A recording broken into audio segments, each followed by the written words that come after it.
All right, so quick testimony. I've had the honor, if you will, of going through some things in my life and or times in my life where God has allowed me to say suffer a certain event or circumstance, all to show me how I may have made someone else feel and or what someone else was dealing with or suffering or going through on my account. Let me explain. So the other night, well, literally last night, I said to God, listen, see, this is that part about walking with God people won't tell you. But it can feel at times that God smothers me. At times I feel smothered. At times I feel He wants my undivided attention, and I'm so restricted. I've spoken about this before. I'm so restricted in what I'm able to do, when I'm able to do it, how often I'm able to do it. One of those things, excuse me, one of those things is eat, by the way.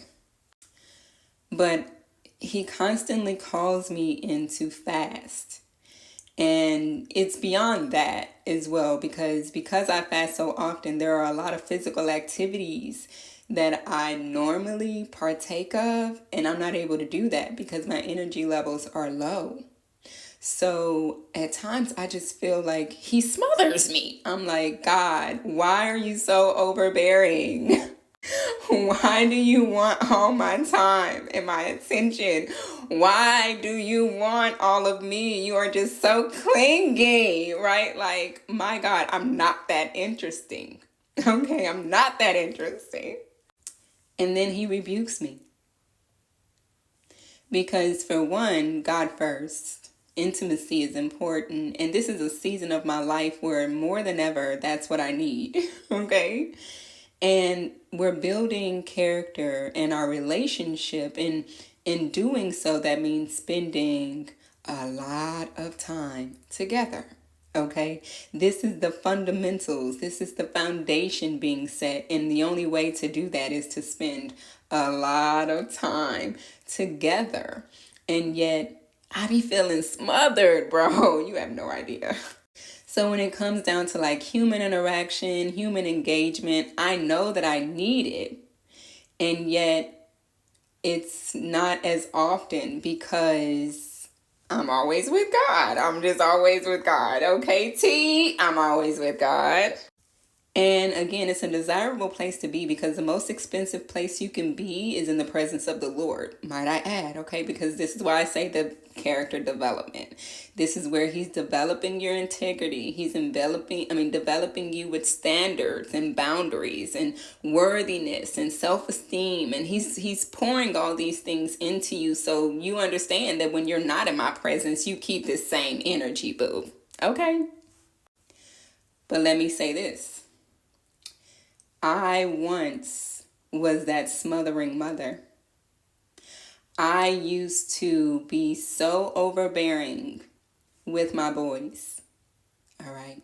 Like, I didn't realize it then, but I realize it now. When God brought me into this space, He opened my eyes. He gave me revelation and awareness surrounding the events of that time. And He said, see, this was also how your boys may have felt. Like you were smothering them, right? Like you were overbearing, like you were possessive, controlling. You wanted all their time. You wanted all their attention. They couldn't have friends, so on and so forth. But as a mother, you knew what you were protecting them from. You knew what was going on outside in the world, and you were creating this hedge of protection for your children. No? Yes. Yes. But they couldn't see that, and they didn't have that understanding of that.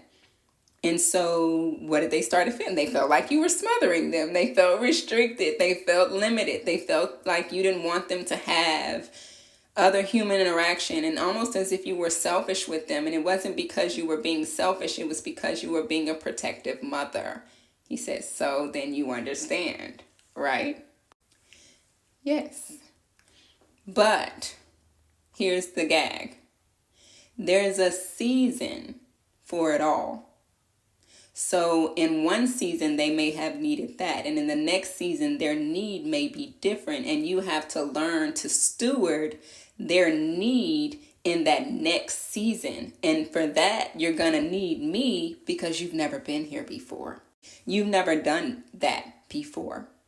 So this is an opportunity for you to lift your needs, your requests, your prayers, your worship, your praise up to me, so you can receive that wisdom, that counsel, that knowledge, that understanding, and that development, so you can be that righteous and integral steward in their new season. And I'm saying all this to say that, again, this is that part of walking with God that we rarely talk about, where you feel like he's smothering you and he wants all of your attention night and day. And yeah, he's deserving. And yet he also knows that human interaction is necessary. Human engagement is necessary. Adam in the garden, right? He sees one of himself, two of everything else, and he has relationship with God. And yet even with his relationship with God, it was not enough. Your relationship with God is not enough.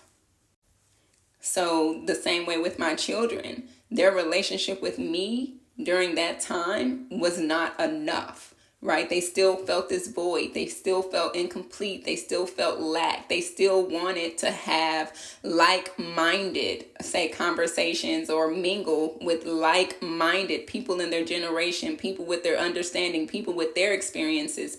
You get where I'm going. There was a necessity for them both. But God is always first, okay?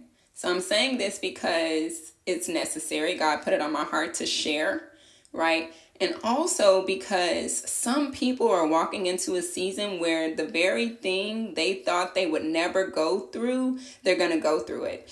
And God is showing you in this situation what someone else may have experienced at your hand and or felt at your hand. And this is so he can bring awareness, but also so he can develop compassion within you.